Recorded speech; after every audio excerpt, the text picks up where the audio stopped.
Eles não sabem o que dizer, já é quinta-feira, e até agora, cadê a reunião do Trump e do Lula? Que ia acontecer e não aconteceu?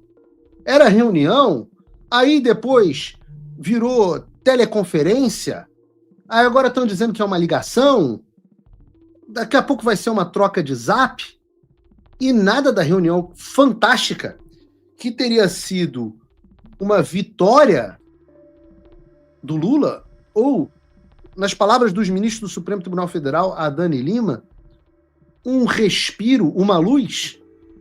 Nada dessa reunião aconteceu até agora. É porque vocês não conseguem reportar a realidade. Eu falo, é uma mistura de análise ruim, fontes que não são confiáveis e o wishful thinking. E o pior, vira e mexe, aparece alguém na direita caindo nessas mentiras e dizendo, oh meu Deus, está tudo acabado. Oh, e o que será? Quem poderá nos defender? E qual é a realidade? Qual é a realidade que a velha mídia não consegue reportar? A realidade é que já está ruim e vai piorar para os violadores de direitos humanos do Supremo Tribunal Federal. Mas não só para eles. Como eu venho dizendo aqui, cumprimento de sanção é uma questão de quando, não de se. E ai de quem não cumprir. E antes de eu comentar, vamos ver o que o próprio, já que eu falei tanto nele, vamos ver o que o próprio Gilmar Mendes está falando sobre isso. Agora sobre as sanções aplicadas pelos Estados Unidos a autoridades brasileiras, e há uns dias falou também sobre uma possível lei anti-embargo, algo assim. A minha pergunta é, enquanto não existe essa legislação, o que os bancos no Brasil podem fazer, aqueles cujas pessoas que foram sancionadas têm contas? Não, até aqui os bancos têm interpretado que as sanções não são extensíveis ou aplicáveis. É esse o entendimento. Nós tivemos também uma manifestação no Supremo da lavra do ministro Flávio Dino, naquele caso envolvendo a questão da mineração mariana, em que ele balizou que essas decisões tomadas por autoridades estrangeiras precisam de ser validadas por autoridade judicial brasileira. Em suma, são questões que certamente podem vir a ser discutidas no futuro. Eu agradeço aqui, Gilmar Mendes, a confissão de que os bancos brasileiros estão, até o presente momento, deixando de aplicar a lei Magnitsky na sua plenitude, por interpretarem que as sanções não são aplicáveis ao Brasil. E isso é engraçado, porque uma vez que tem operações dos Estados Unidos e estão debaixo da jurisdição americana, esses bancos são sim tratados pela lei Magnitsky como US persons e, portanto, devem cumprir todas as sanções aplicáveis e aplicadas pelo OFAC. Mas eu sei que tem muita gente com Paulo Figueiredo Derangement Syndrome. Se eu falar, tem gente que vai escolher não acreditar. Então eu vou deixar alguém falar por mim. Por isso, eu vou ler aqui a carta que o congressista do partido do Donald Trump, o Partido Republicano, enviou ontem, e que se tornou pública hoje, ao secretário do Tesouro dos Estados Unidos, Scott Bessent. E essa carta se tornou pública hoje e realmente é impressionante. Diz, está aqui assinada pelo Congresso dos Estados Unidos, Câmara dos Representantes, 1º de outubro de 2025, a honorável Scott Bessent, secretário do Tesouro, a honorável Badray Smith, diretor do OFAC. Prezado secretário Bessent e diretor Smith, como membro do Congresso, escrevo para expressar séria preocupação e solicitar esclarecimentos sobre recentes sanções impostas pelo Global Magnitsky contra o ministro Alexandre de Moraes do Supremo Tribunal Federal do Brasil. Essa designação, anunciada pelo OFAC em 30 de julho de 2025, é inédita na política externa dos Estados Unidos. Nunca antes um juiz em exercício da mais alta corte de uma nação estrangeira havia sido sancionado sob essas autoridades.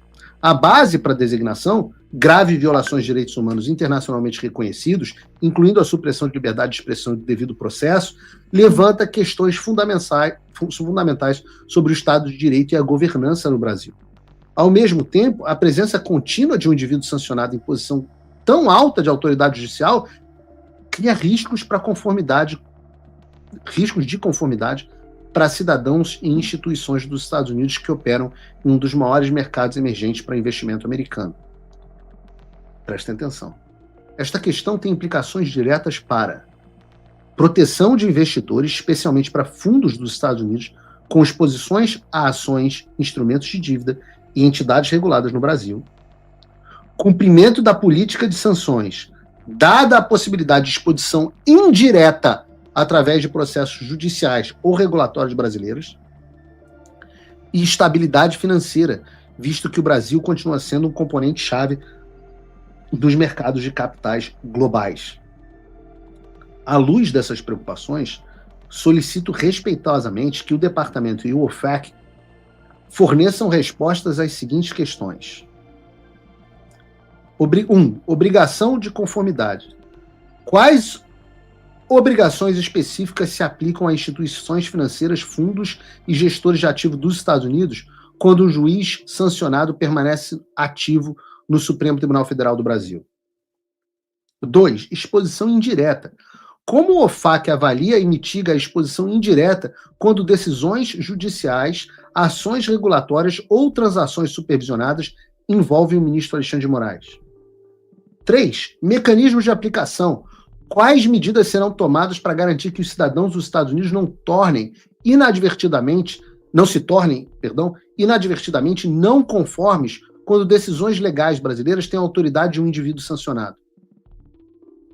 4. Coordenação interagências. Em que medida o Tesouro está coordenando com a SEC, e aqui a coisa fica muito séria, a gente está falando do Securities Exchange Commission, é a CVM americana, que trata das ações do mercado de capitais, o Federal Reserve, ou o FSOC, para avaliar os riscos sistêmicos para os mercados dos Estados Unidos decorrentes dessa sanção sem precedentes.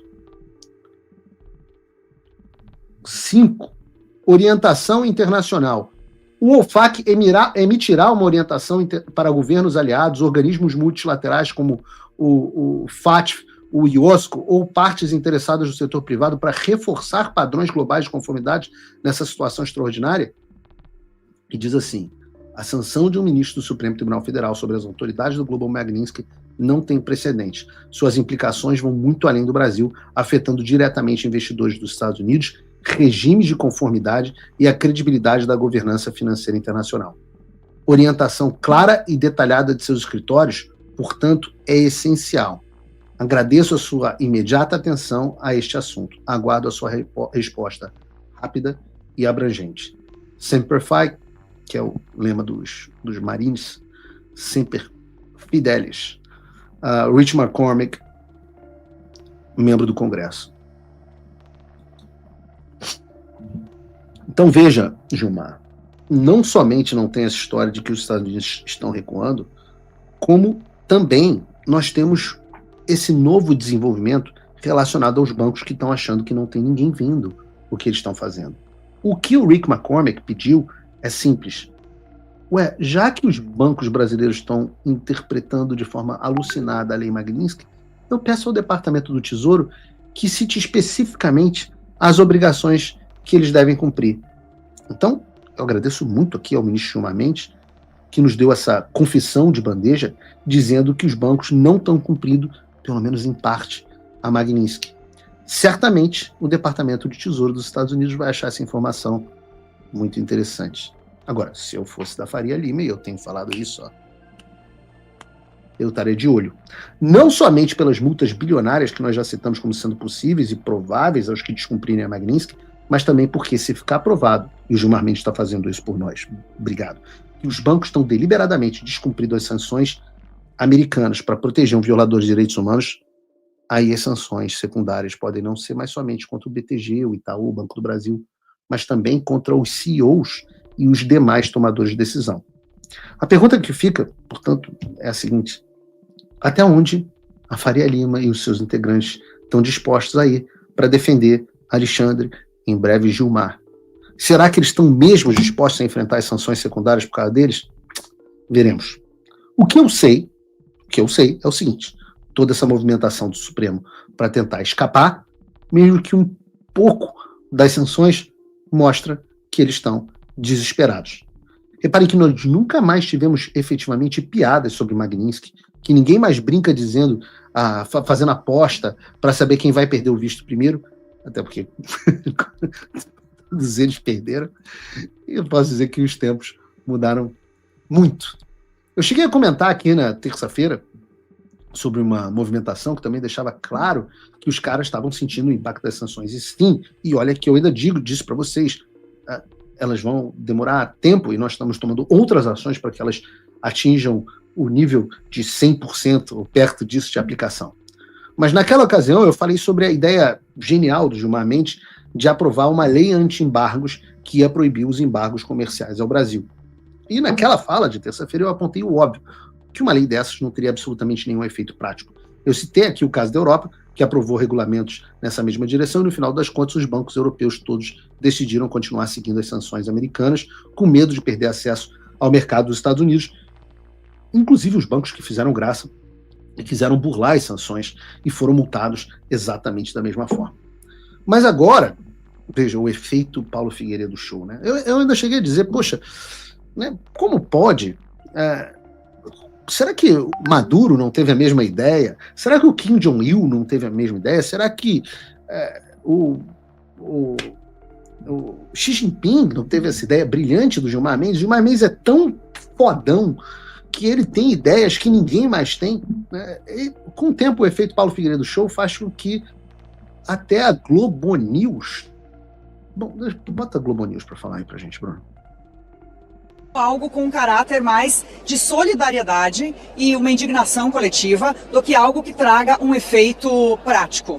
Porque quando a gente se aprofunda no que é a Lei Magnitsky, ela traz sanções apenas dentro dos Estados Unidos para bancos. E isso é gravíssimo, isso é muito sério para os bancos. O que pode se discutir é uma facilitação para bancos atuarem com outros sistemas, talvez na Europa, talvez até mesmo Ásia.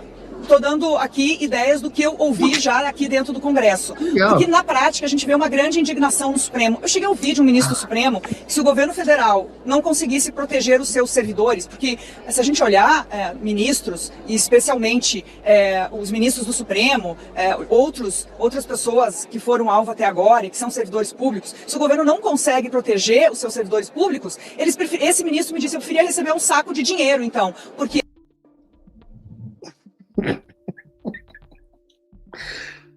Eu prometi a um amigo que eu não ia mais ficar fazendo piada com esse tipo de coisa.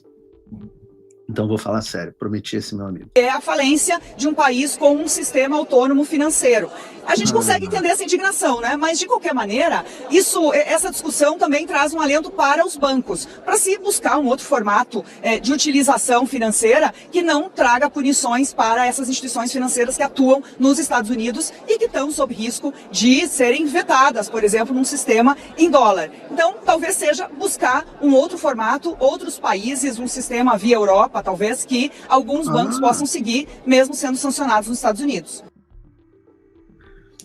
Quer dizer que agora na Globo News chegou a informação de que a lei anti-embargos não passa de uma ação desesperada dos ministros do Supremo Tribunal Federal. Não diziam que estavam tudo normal nas suas vidas, que nada tinha mudado? Agora, engraçado, segundo acho que é a Ana Flor, né? O ministro do STF falou que se o governo federal não consegue proteger os seus funcionários das sanções, ele preferia receber o salário dele em saco de dinheiro para escapar das sanções. Boa ideia. Eu já falei sobre isso aqui no Paulo Figueiredo Show. Porque esse é o destino que aguarda os sancionados pela Lei Magnitsky. Eu já trouxe isso aqui ao programa diversas vezes, mas é sempre bom lembrar. Em agosto de 2020, durante a administração Biden, os Estados Unidos impuseram sanções ao FARC contra a Carrie Lam, chefe do poder executivo dos comunistas de Hong Kong. Hong Kong é um dos maiores centros financeiros do mundo e vive sob o domínio do Partido Comunista Chinês. Alguns meses depois, ela deu uma entrevista dizendo o quê? Que estava aqui tendo que receber o salário dela da forma como sugeriu esse ministro do STF, em saco de dinheiro. Então, entendam, Gilmar e os demais. Sim, o governo federal não pode proteger vocês. Não tem meios para proteger vocês. Não há escapatória. É isso que aguarda os violadores de direitos humanos e seus habilitadores. Se você deixa de jogar sob as regras do mundo livre, você perde acesso ao sistema financeiro internacional propiciado pelo mundo livre. Ora, você está livre, como sugere Ana Flor, para fazer as suas negociações não mais em dólar, mas em renminbi, yuan. Fica à vontade, pode fazer em Gilmar Mendes gosta de cavalo, pelo que a gente está levantando aqui de relatório de inteligência. Mas pode fazer negociações em cavalos, pode fazer em cabeça de gado, pode fazer da forma que quiser. Quem quiser passar por essa experiência e quiser continuar dando jeitinho no cumprimento da Lei Magnitsky, é só continuar apoiando o Alexandre de Moraes. É só continuar facilitando as violações de direitos humanos no Brasil. Quem fizer essas coisas pode ter certeza que o seu caminho está traçado. E eu disse isso a vocês, eu venho dizendo isso a vários, Paulo Figueiredo Show. A primeira parte do nosso plano foi 100%, teve 100% dos seus objetivos atingidos. Nós caçamos o visto de todos os ministros do PGR e de vários servidores públicos, inclusive de baixo escalão, para entenderem que as sanções são amplas. Nós aplicamos o que diziam que era impossível, sanção Magnitsky a Alexandre de Moraes. Nós expandimos a sanção Magnitsky às pessoas jurídicas, o instituto que faz a blindagem patrimonial do Alexandre de Moraes e o escritório de advocacia, que é a origem da sua fortuna. E também a sua esposa, que é a advogada prodígio, que obviamente é o braço financeiro da família. Todas essas etapas foram atingidas. O que precisamos fazer a partir de agora? Nós precisamos garantir que todo o peso das sanções sejam sentidos, antes de sancionarmos novos ministros, antes de novos nomes serem acrescentados, e vocês vão ter que ter paciência. Nós precisamos passar por essa fase que nós estamos passando agora, a fase do choro e do ranger de dentes, a fase de contas, sites que caem do ar, contas canceladas. Eu vou noticiar aqui no Paulo Figueiredo Show, anota aqui, câmera 2. Agora sim. Anotem aí, eu ainda vou noticiar no Paulo Figueiredo Show que a conta do iCloud do Alexandre foi cancelada, que a conta do WhatsApp do Alexandre vai ser cancelada. Eu ainda vou noticiar aqui nesse programa, no Paulo Figueiredo Show, uma terça, uma quarta ou uma quinta, você ouvirá essa notícia aqui. Dani Lima vai estar desesperada, porque ela não vai ter mais com quem conversar por WhatsApp, e você vai estar aqui rindo comigo. Não vai haver mais conta em rede social, não vai haver mais Microsoft Teams para fazer audiência virtual, não vai haver mais WhatsApp, não vai mais ter iPhone, e não adianta comprar não sei se vende na Havan, se vende celular, mas não adianta ir na Havan comprar Android vagabundo para usar a conta do Google, não, porque a gente vai descobrir a sua conta do Google e o seu conta no Google Play também será desconectado. Quero você usando aquele Nokia antigo, aquele tijolão bacana, usando uma pochete por baixo dessa tua capa de pseudo-juiz. Eu ainda, vou noticiar aqui no Paulo Figueiredo Show, quem viver verá.